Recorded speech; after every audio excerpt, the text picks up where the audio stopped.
So during this lesson, we've been talking about how to find limits analytically using algebra and calculus skills. So here's what we're going to do this time.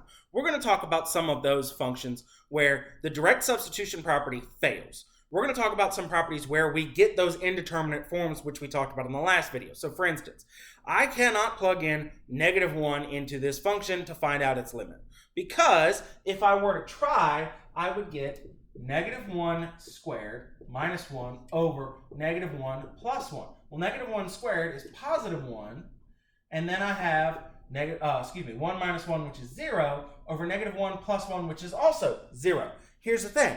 That is an indeterminate form. You cannot do 0 divided by 0 and get an answer. It's just not possible. So we have to try something else.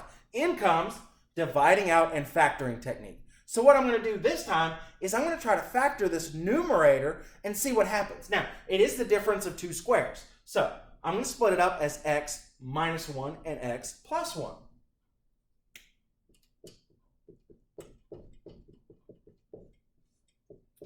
Now, that's my factoring part. So the dividing out part comes in the fact that now we have two factors, two things that are being multiplied together that are common. So for instance, I've got x plus 1 over here and an x plus 1 on the bottom. So I'm going to divide those out. Now, you're probably sitting there looking at me saying, well, those two are the same thing. Well, actually, they're not.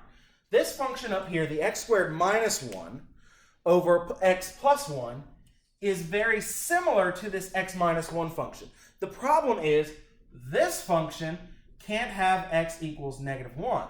We can't have it. But this function can. So at this point, I can plug it in and find the limit, and that does help me. But here's the thing. These two functions differ by a single point. In fact, it's this point at x equals -1. It's undefined here, but here it's defined. So I'm going to plug it in. I'm going to plug in -1 minus 1, and I get -2. So that's going to be my final answer. But let me repeat again. It is because we have, in this case, functions that differ by only one point.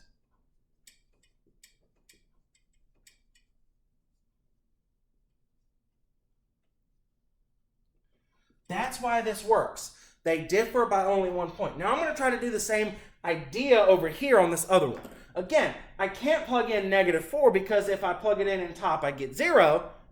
-4 plus 4 makes 0. And if I plug it in the bottom, I'm still also going to get 0. It's not going to work out. So I'm going to try again to do kind of the same thing. I'm going to factor, in this case, the bottom. Now notice there is a natural logarithm in here, which I know some of you guys are probably going to get a little scared about, but it's okay. I'm going to get to that when I get there. So I'm going to factor just the bottom.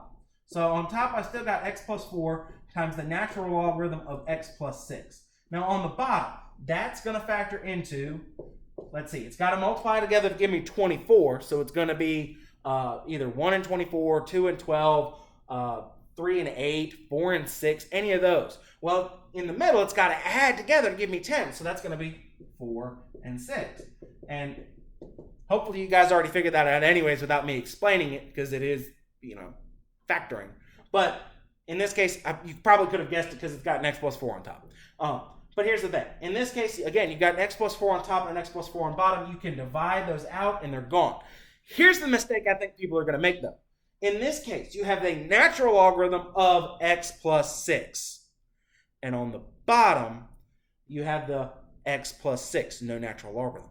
Those do not, and I repeat, do not cancel out, because that's the natural logarithm of x plus 6. So you can't just have a natural logarithm sitting there with no numbers next to it. That is a function within another function. That's just the x plus 6. So that's what I'm left with right now, is just this natural logarithm of x plus 6 over x plus 6. Now I'm at a point, though, where I can use the direct substitution property.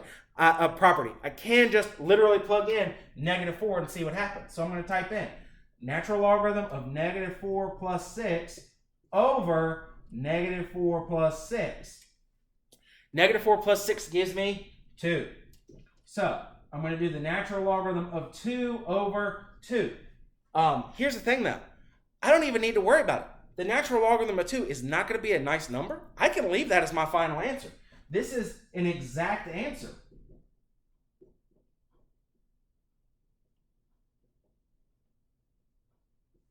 It is an exact answer, so it's still correct. Now, if you wanted to, you could go ahead and type it in the calculator, which I will do just to prove my point. Ln of 2 divided by 2, and I do get 0.3465735903. So it keeps on going, and that's an approximate answer, but you know, everybody likes exact answers because they're easy. Look, I didn't have to type it in my calculator to have an answer.